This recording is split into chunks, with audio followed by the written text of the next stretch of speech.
Siema, nazywam się Sebastian Sneak Kamiński, mój nick w grze to Sneak. Jestem in-game liderem dla drużyny Zero Tenacity w Valorancie. Do Zero Tenacity dołączyłem około 5 miesięcy temu. Czuję, że nie satysfakcjonuje nas wynik top 4 w ostatnim sezonie. Nasz regular split wyglądał bardzo dobrze. Myślę, że nasze gole w regular splicie były totalnie inne niż w playoffach, co skutkowało tym, że playoffy nie wyglądały tak, jak chcieliśmy. Celem regularnego sezonu było to, żeby dostać się do playoffów, a w playoffach wydaje mi się, że tego celu nie było, żeby je wygrać. Po prostu podeszliśmy do tego lekko zlekceważeni i wydaje mi się, że to jest jeden z głównych problemów, które się wydarzyły. Uważam, że przerwa pomiędzy regularnym sezonem a playoffami wybiła nas troszeczkę z rytmu i zawodnicy nie performowali indywidualnie w taki sposób, jak powinni. Uważam, że przerwa międzysezonowa polegała przede wszystkim na tym, żeby wrócić do formy indywidualnej, jakże teamowej. Mega dużo przygotowań poszło w bardziej strategiczną strefę gry niż w indywidualną. Nad indywidualną na ten moment dalej pracujemy i wydaje mi się, że to jest bardzo dobry punkt, którego powinniśmy się trzymać na nadchodzący sezon. Jeżeli chodzi o strategiczną stronę, to bardziej chodzi na porozumienie się pomiędzy zawodnikami a trenerem, łącznie z in-game liderem, czyli mną. Głównie chodzi o to, żeby zawodnicy bardziej rozumowali grę w sposób łatwy, a nie skomplikowany, tak jak było to w ostatnim sezonie w playoffach. I przede wszystkim nad tym się chcemy skupić, żeby dojść jak najdalej. Myślę, że odnośnie progresu indywidualnego pod względem strategicznym, wydaje mi się, że Albert Almo-Mościcki jest jednym z zawodników, który performuje wyśmienicie i wydaje mi się, że jego podejście do gry na postaciach, które grają przeważnie indywidualnie, bardzo się zmieniło i uważam też, że Kenobi jest jednym z tych zawodników, który mega sprogresował pod tym względem. Nikogo się nie obawiamy. Na bootcampie jesteśmy od tygodnia. Przyjechaliśmy sobie z chłopakami tutaj na 12 dni. O ile się nie mylę, z 3 zawodników zostaje na miesiąc, bo nie mają co robić. Bóg im dał.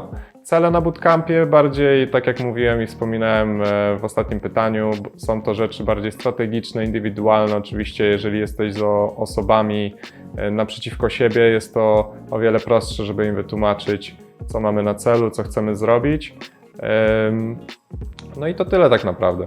No, najzabawniejszą historią z bootcampu wydaje mi się, że jestem ja, bo uderzyłem głowę 4 razy w dniu i dosłownie stało się to przed Media Dayem. Mam guza na głowie, z jednej strony mam czerwone tutaj i po prostu to były obiekty, o które nie powinienem się uderzyć, a jednak się uderzyłem, no i po prostu jest beka z tego.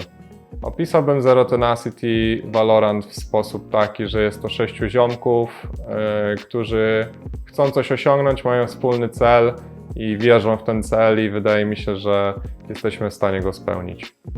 Jestem z Polski oczywiście, z Włocławka, urodziłem się we Włocławku. 11 lat temu przeprowadziłem się do Wielkiej Brytanii, do Walii i moja przygoda z Valorantem zaczęła się od tego, że jak miałem 12 lat albo 11, moi rodzice postanowili kupić mi komputer za dobre oceny w szkole. Mimo te oceny oczywiście się zmieniły potem, jak ten komputer już miałem. I zacząłem grać w gierkę o nazwie Call of Duty 4, w której też byłem pro w pewnym momencie, no i tak naprawdę bycie pro przeniosło się na Valoranta na dzisiejsze czasy i tam przez jakiś czas grałem w CS-a, różne takie inne gry. Mój wujek był jednym z snajperów w Call of Duty 2 w dawnych czasach, kiedy gierka dopiero wychodziła. Jest to mój wujek chrzestny. Nazywa się Kamil i to właśnie on mi pokazał dużo gier. To była moja pierwsza styczność z sportem, z rywalizacją. Mój nick jest od batonika Sneakers.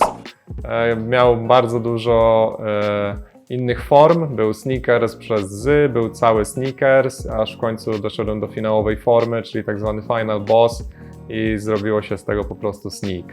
Nie wiem, co bym robił, gdyby nie e-sport. Znaczy, bardziej chodzi o to, że w trakcie mojej kariery sportowej pracowałem normalnie i tak naprawdę ona była zawsze moim marzeniem, którym chciałem być. No i tak naprawdę to się wydarzyło, no to nie myślałem nigdy nad czymś innym. Pierwszą rzeczą, która mnie napędza, no to jest na pewno moja dziewczyna, która ze mną mieszka od paru lat i po prostu próbuje mnie supportować najmocniej jak potrafi.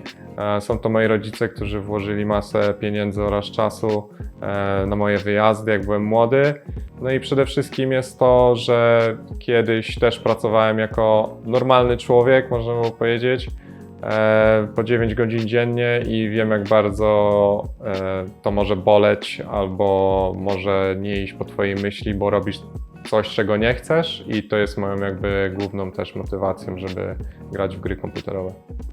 Nie musiałem przekonywać moich rodziców, żeby jechać na LAN albo coś. Uważam, że moi rodzice bardzo dobrze to przyjęli do siebie.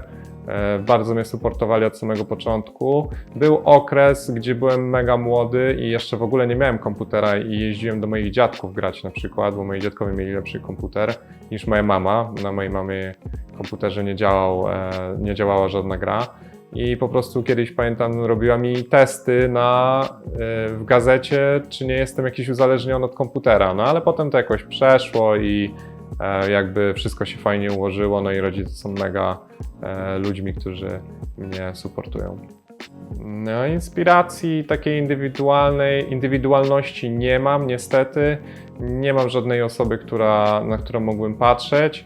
Po części chcę powiedzieć, że TikTok i jakieś motywacyjne filmiki są mega fajne, żeby cię zmotywować do działania, no ale też przede wszystkim twoi teammateci, moi teammateci są tymi gostkami, którzy też mnie motywują, bo jeżeli widzę, że któryś bardzo dobrze performuje, jeżeli widzę, że któryś z nich bardzo dobrze się czuje albo coś, to jest coś, co we mnie uderza. Jestem też najstarszy z nich tak naprawdę, więc pomaga mi to, żeby się zmotywować.